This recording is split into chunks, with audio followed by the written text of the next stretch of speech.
ex-prefeito de Praia Grande, Mourão, e candidato a deputado federal pelo MDB. Prefeito, o senhor, em Conteste, é uma liderança regional. Todo mundo tem você como um modelo de administração pública, né? Você transformou a cidade de Praia Grande numa grande referência de município, não só para a Baixada Santista, mas para o Brasil também, de qualidade de vida, do ensino, principalmente no ensino, né? Fez uma revolução no ensino e trouxe Praia Grande para o cenário nacional.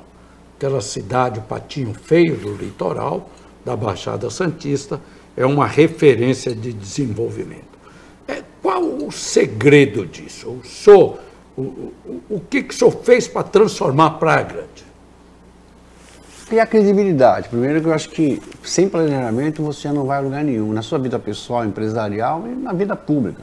Então, quando eu assumi a prefeitura a primeira vez, eu fiz um plano estratégico para a cidade. Quando não se fazia plano estratégico, eu fui realizar um plano estratégico que envolve, dentro desse plano estratégico, os planos setoriais. Então, um plano para a saúde, um plano para a educação, um plano para a habitação, um plano para desenvolvimento econômico, um plano para macrodrenagem, um plano de mobilidade. Então, você tinha um plano para cada área. Em cima disso, estabeleceu-se prioridade. A recuperação do processo econômico fiscal da cidade, para poder ter credibilidade. Quem paga em dia compra bem e compra mais barato, certo? Então, eu sabia disso. Estabelecia ordem de prioridade, porque sim, quem governa tem que suportar a pressão, estabelecer prioridades de investimentos ou de realização de custeios de determinadas ações e buscar parcerias, tá? Se você inverter, você não consegue realizar. Assim, foi uma dinâmica administrativa. Por que eu falo isso? Porque isso também você pode levar como experiência para o legislativo, porque a partir do momento que você tem uma visão sistêmica de administração também, você ajuda a construir junto com o governante, aí você fora do legislativo, mas com a visão administrativa, né? Você está fora do executivo, mas está no legislativo, mas você tem uma visão sistêmica de governo. E aí você percebe, é ser mais crítico, olha, estou invertendo a prioridade. Eu vou falar disso? Bom, eu votei contra a Copa do Mundo em 2010, quando todo mundo estava indo, a imprensa estava a favor, tem o meu voto lá contrário. Por que, Zaidan? Com a minha lógica 2014 aqui. 2010, quando você preparou os investimentos. Para 2014. Eu fui contra. Por que eu fui contra, Zaidan? Porque eu entendia que a gente tinha 70 quilômetros de metrô na época. Tinha outras prioridades. Tinha outras prioridades. E eles iam gastar 7 bilhões para fazer estádios, que hoje, uma grande parte, não está sendo utilizado. Então, eu falei assim, gente, eu fiz discurso, falei, com esse dinheiro a gente faz 140 quilômetros de metrô. 140 quilômetros de metrô, eu dobrava, triplicava o número de metrô, ia ter 210 quilômetros, eu estaria ampliando drasticamente a mobilidade urbana, que é fundamental, né? E manteria empregos de ordem continuada. Então, Zaidan, o que eu falo é o seguinte, eu tinha uma visão crítica do processo. Naquele momento. É isso que eu tenho que ser. Eu não posso ser aquele cara que não enxerga. E aí vamos lá. A reforma tributária, ela precisa ser feita, porque a gente tem uma sobrecarga tributária em cima daqueles que a gente enxerga, nós, o poder público, que é exacerbada, é muito alta. E a gente tem, na verdade, que fazer essa reforma para ir buscar a informalidade que não consegue ser enxergada pelo sistema tributário ultrapassado nosso, a elisão fiscal, que foi os arremedos da legislação ao longo de anos, que provocam com que as grandes corporações paguem menos imposto que o dono da padaria, do açougue, do comércio pequeno, que há uma sobrecarga em cima dele.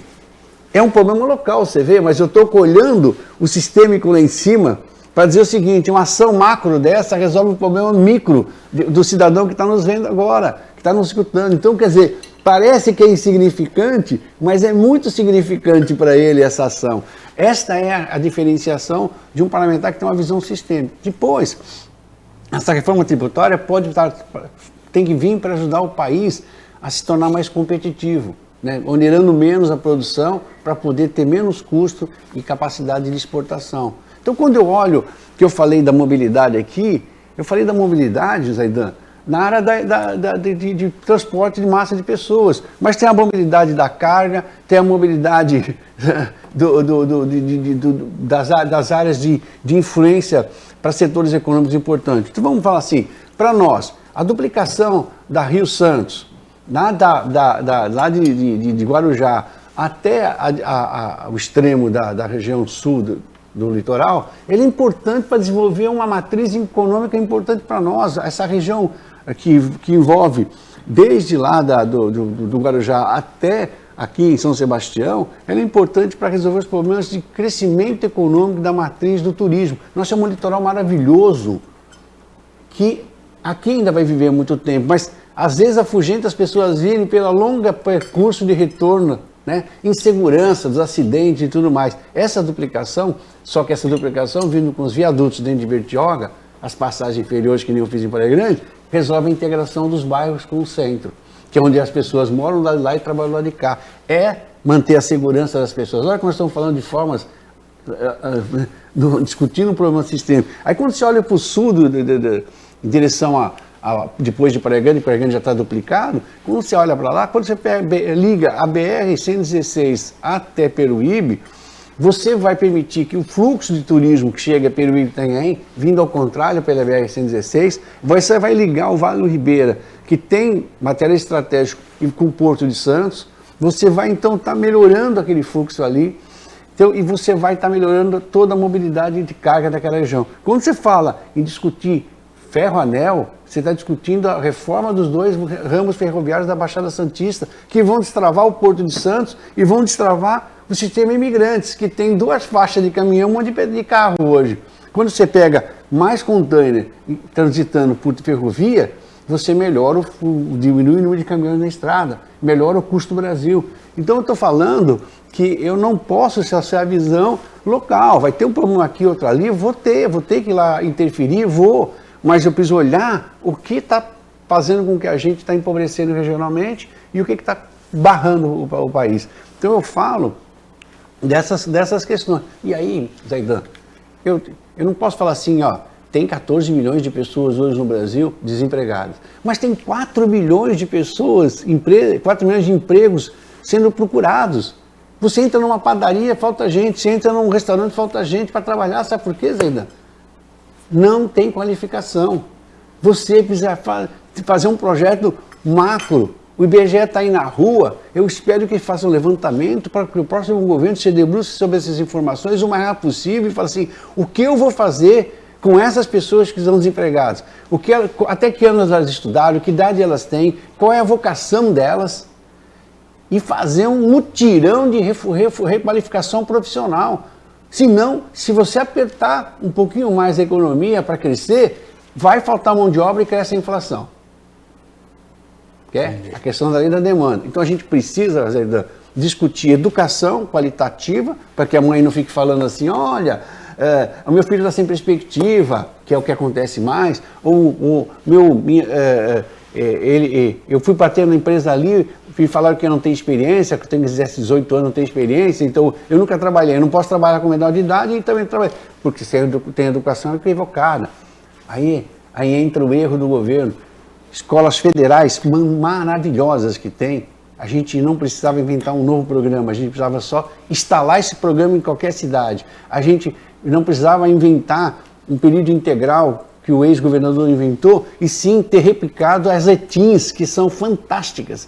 Projeto maravilhoso da Fundação Paula Souza, que precisa ser replicado um em cada cidade, para que você possa ter... As ETECs. As ETIN, é o ensino médio integrado ao profissionalizante. Que é período integral, que é você fazer com que esse jovem faça opção pelas exatas humanas já nesse momento que ele está fazendo ensino médio. E aí ele abraçando uma das áreas, se ele resolver pelas exatas, ele vai lá para a farmácia, ele vai fazer informática, e se ele faz o curso de 3 anos de graduação no ensino médio e escolher uma dessas áreas, imagina ele está fazendo farmácia, ele não vai ser farmacêutico lá nos 3 anos, não é isso. Mas ele vai ser um técnico de apoio dentro de uma farmácia. Então ele pode bater em qualquer rede e falar, eu já tenho experiência, eu já tenho pelo menos formação, ele não trabalhei, mas estou preparado para o emprego. Como ele pode chegar no escritório de contabilidade, se ele fez administração, de contabilidade técnico lá, se ele pode ir na administração, então qualquer dessas áreas. O que eu quero dizer é que mudar a formação profissional nessa fase crítica. E, Zaidan, rever os conceitos dos programas sociais. A gente precisa juntar todo esse bloco financeiro, e aí eu concordo com um dos candidatos, que a gente tem que pegar todo esse dinheiro que é espalhado e mal gasto e falar assim, poxa vida, eu preciso evitar que o jovem dessa idade de 15, 16 e 17 abandone o ensino médio porque ele precisa levar dinheiro para casa para ajudar a renda familiar. Essa é a prioridade de ajuda financeira numa bolsa, entendeu? Então eu acho que isso a gente tem que fazer acontecer essas mudanças estruturais. Só que, Zaidan, isso tem que ser amplamente discutido no Congresso Nacional. Se o Congresso está com tanto poder, que use esse poder para a gente fazer essas mudanças estruturais de país.